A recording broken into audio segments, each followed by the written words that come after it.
애초에 현저하게 저렴하게 받아서 현저하게 싸게 파는 전략으로 가잖아요. 이게 들어가는 순간 나머지 전략도 다 통해요. 기회가 좀 생기더라고요. 할 수 있는 물건이 너무 많아서 너무 재밌어요. 제가 어제 새벽 3시에 잤어. 물건 보다가 나 이거 어떡하지? 너무 하고 싶은데 지금 얼마나 될까?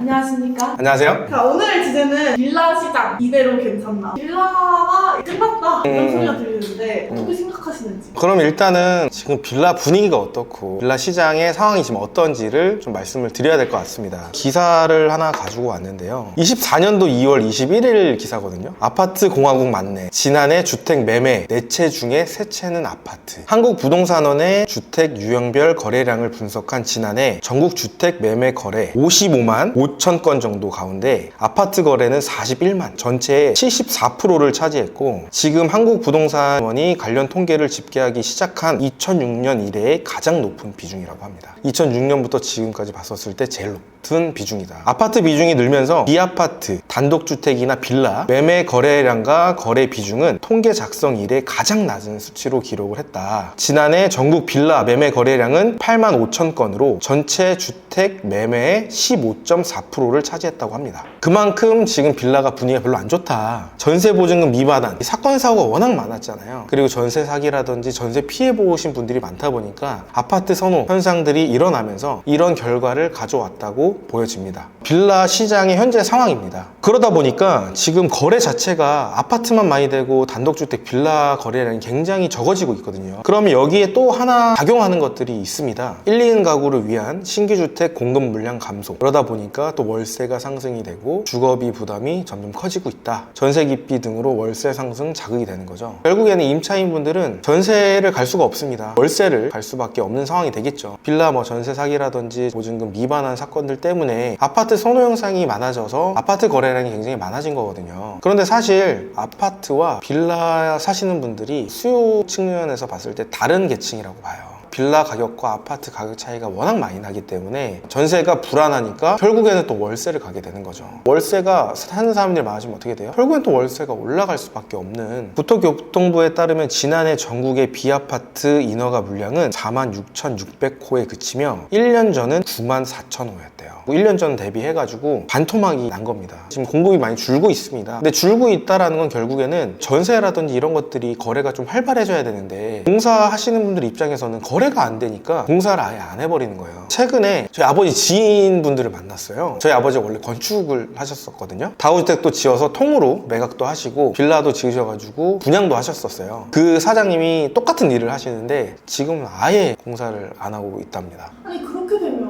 빌라가 찐바닥인가 이런 생각이 들거든요. 공급도 없다 그러고 거래도 안 된다 그러면 그만큼 가격이 떨어져 있을 거고 우리는 또 경매를 얘기하는 사람이니까 경매로 빌라를 살 때인가? 경공매를 통해서 빌라를 사야 되는 시기가 맞죠. 누구나 지금 기피를 하고 있기 때문에 기피하는 이 시점에 우리한테 기회가 된다고 항상 생각을 하거든요. 게다가 지금 빌라 물건이 너무 많아. 그 물건들이 다 좋지는 않습니다. 그 중에서도 괜찮은 물건들이 많이 섞여서 나오거든요. 근데 물량이 워낙 많다 보니까 결국에는 또 저렴하게 우리가 낙찰을 받을 수 있는 기회가 또 생기거든요. 저는 기회라고 생각을 하는 거죠.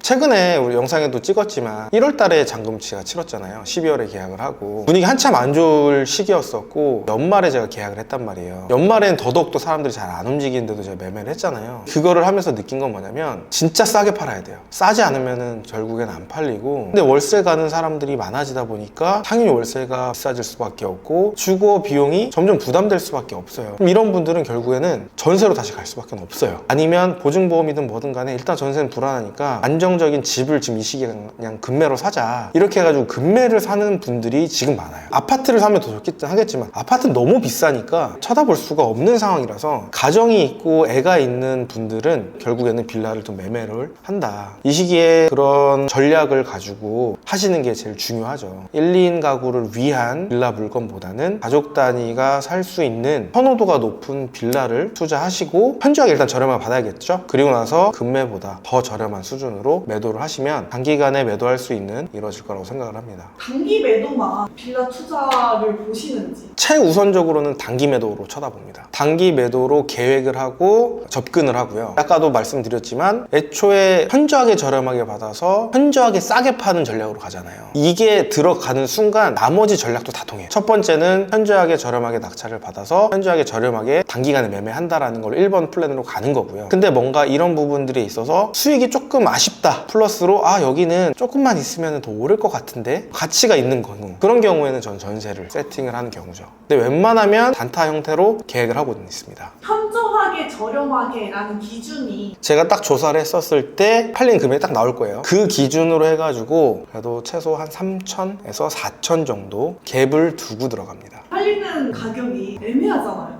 제 개인적인 생각인데 전화 임장으로 해가지고 우리가 입찰까지 갈 수 있는 건 아파트밖에 없어요. 빌라는 전화 임장을 해가지고 가격을 알아낼 수가 없어. 그걸 통해서 내가 현장까지 갈 수 있는 시간을 쓸 수 있느냐 없느냐가 판단이 되는 거예요. 이해되세요? 다짜고짜 전화 임장도 안 하고 감정가보다 많이 떨어졌어. 그럼 그 동네 그냥 가는 거는 내 인건비가 아까운 거예요. 내 시간이. 그래서 전화로 딱 해서 괜찮겠다 싶으면 이제 현장 가서 그때부터 제대로 된 조사를 하는 거예요. 그럼 부동산 몇 곳 도세요? 진짜 많이 들어요, 이 질문을. 현장 임장을 가게 되면 부동산 몇 곳 가야 돼요? 그럼 제가 뭐라 그럴 것 같아요? 확신이 들 때까지? 맞아요. 내가 스스로 확신이 들지 않으면 입찰을 하지 않습니다. 그 임장은 철판을 깔아야 된다고 생각을 해요. 딱 들어가 자연스럽게 소파에 앉습니다. 아무 말 하지 않아요. 기다리고 있어요, 그냥. 소파에 앉은 사람 나가라고 할 수는 없어요. 서 있는 사람한테는 나가라고 하겠지. 이거 꿀팁인데? 그냥 앉아버려요. 그리고 처음 보는데 오랜만에 본 척, 안녕하세요? 앉아버려요. 어디서 봤더라? 일단 앉으세요. 그때부터 이제 시작된 겁니다.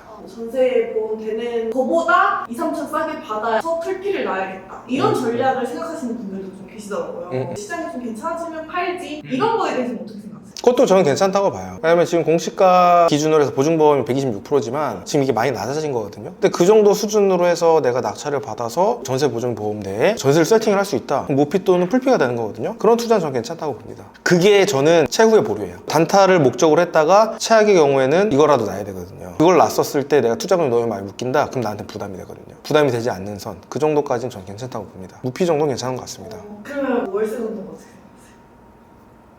컷. 월세가 무조건 안 좋다라고 하는 거는 아니고 저는 애초에 명확해요. 나는 빌라 같은 경우에는 중장기 투자를 하지 않겠어. 재개발 재건축이 아닌 이상 빌라 같은 경우에는 끌고 가는 게 전 부담이에요. 굳이 월세를 놓는다? 그럼 더 부담. 투자 견해나 이런 걸로 봤을 때는 그렇다는 거죠. 일단은 지금 빌라 시장이 좋지가 않다고 말씀을 드렸잖아요. 경매를 쭉 보니까 꼭 경쟁이 없지는 않아요. 괜찮은 빌라들은 지금도 경쟁이 치열하긴 합니다. 꾸준히 물건을 좀 보시는 게 좋고, 경매는 서비스라고 생각하세요. 보너스라고 생각하시고 공매를 좀 집중적으로 보시는 걸 추천드려요. 공매는 지금 괜찮은 빌라들이 많이 놀고 있어요. 근데 투자를 3년, 5년 지속하신 분들도 공매를 잘 못하거든요. 근데 또 빌라 분위기 또 안 좋잖아. 기회가 좀 생기더라고요. 할 수 있는 물건이 너무 많아서 너무 재밌어요. 제가 어제 새벽 3시에 잤어. 물건 보다가 나 이거 어떡하지? 너무 하고 싶은데 지금 얼마나 될까? 이런 마음가짐이 결국엔 중요한 것 같습니다. 고생하셨습니다.